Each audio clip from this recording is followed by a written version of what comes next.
Members of tribal communities across the state are honoring her memory tonight. There have been no arrests into the murder of Emily Pike that happened last month, but her death has led to several rallies, prayer events, and memorials all throughout our state. Michaela Marshall attended a vigil held tonight on the San Carlos Apache Indian Reservation in Emily's honor.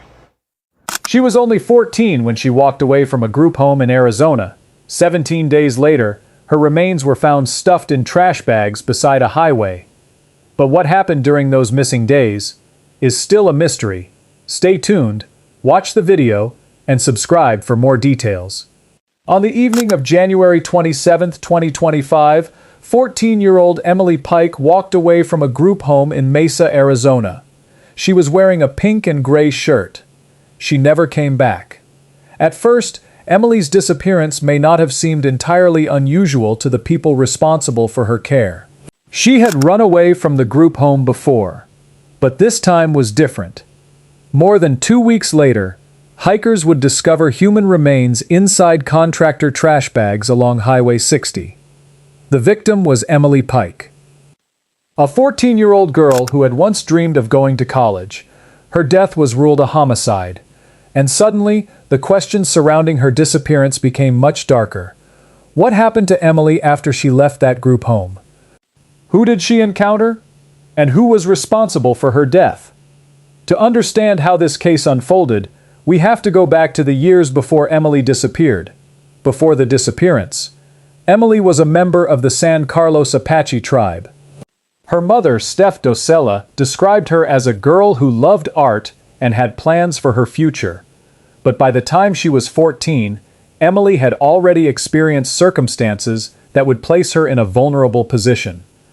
In September 2023, she was placed in a group home in Mesa, more than 100 miles from her home, after reporting that she had been sexually assaulted. According to reports, no suspect was arrested in that earlier case, and the investigation was eventually dropped. Emily remained in the group home, and she struggled with being there. In September 2023, she and another child were reported missing after leaving the facility. They were later found at Kleinman Park and said they did not want to return. 9 days later, Emily disappeared again. Officers eventually found her walking outside. Body camera footage from that encounter captured Emily pleading with officers not to take her back to the group home. She wanted to be with her grandmother. It was a glimpse into a difficult period in the young girl's life. Emily would run away from the group home several times, so when she disappeared again in January 2025, authorities were already familiar with that pattern. But no one knew that this would be the last time Emily would ever walk away. January 27th. At approximately 7:45 p.m. on January 27th, Emily left the group home on foot. She was wearing her pink and gray shirt. Surveillance cameras captured her after she left, although investigators did not publicly disclose the location of that footage. Then Emily vanished from view. According to reports, her mother was informed of her disappearance about a week later by Emily's case manager. The days continued to pass. Emily did not return. And somewhere during those missing days, investigators believe something happened that ultimately led to her death. But at the time, her family had no idea where she was. The discovery. On February 14th, hikers near Highway 60 came across contractor trash bags. Inside were human remains. The woman, or girl, had not yet been identified. Investigators eventually determined that the remains belonged to Emily Pike. She was 14 years old. The discovery revealed that Emily had been dismembered and that her remains had been discarded in the bags. Investigators also could not locate her arms and hands.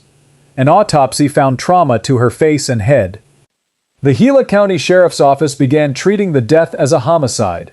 For Emily's family, the search for a missing child had suddenly become a search for whoever had taken her life, and there was almost nothing they could do except wait for answers. The investigation. The circumstances surrounding Emily's final days remain unclear. Investigators have not publicly established exactly where she went after leaving the group home, who she was with, or where the killing occurred. Several people were reportedly questioned during the early investigation, but no perpetrator was publicly identified. The investigation also became complicated by the circulation of private information. The Gila County Sheriff's Office said information connected to the investigation had been leaked and spread on Facebook. Meanwhile, one of the most troubling unanswered questions remained. Where were Emily's arms and hands? They had not been recovered. And without a clear account of what happened during the period between Emily's disappearance and the discovery of her remains, the case remained open. A larger problem. Emily's case soon became part of a much broader conversation about missing and murdered Indigenous people. Indigenous women and girls in the United States experience disproportionate levels of violence, disappearance, and homicide. And Emily's story highlighted a particular problem. She had a history of running away. That history mattered because a child who has disappeared before can sometimes be viewed through the assumption that she will simply return again. But a missing child remains missing regardless of how many times they may have run away in the past. Emily never returned.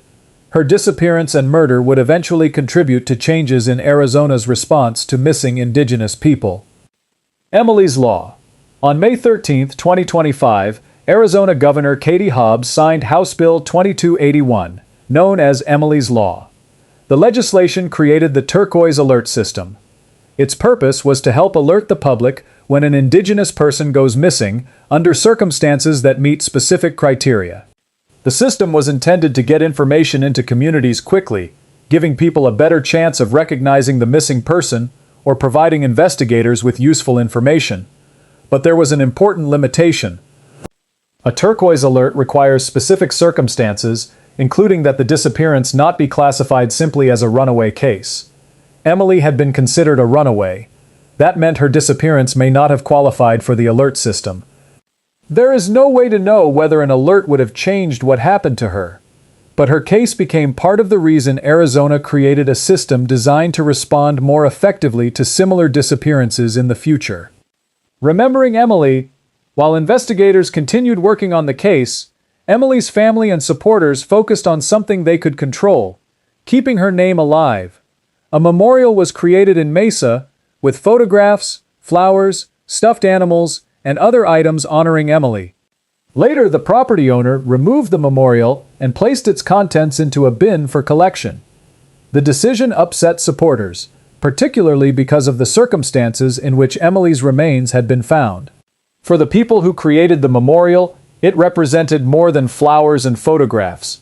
It was a reminder that Emily had been a real person, a daughter, a granddaughter, a 14-year-old with dreams of college and a love for art.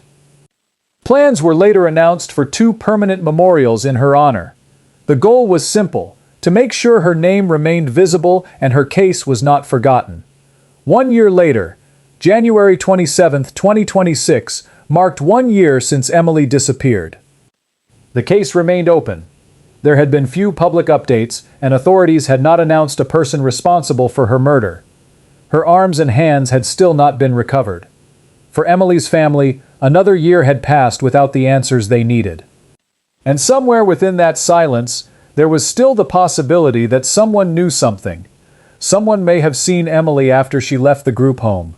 Someone may have spoken to her. Someone may know what happened during those final days. But until investigators can establish what happened and identify the person responsible, the case remains unresolved. The girl behind the case. True crime stories can easily become consumed by the mystery, the clues, the suspects, the unanswered questions. But Emily's story began with a 14-year-old girl. A girl who loved art. A girl who wanted to go to college. A girl whose life had already been complicated by circumstances she should never have had to experience. She deserved the opportunity to grow up. She deserved to discover who she would become. Instead, her life ended at 14, and her family has been left waiting for answers. Who was responsible for Emily's death? What happened after she walked away that January evening?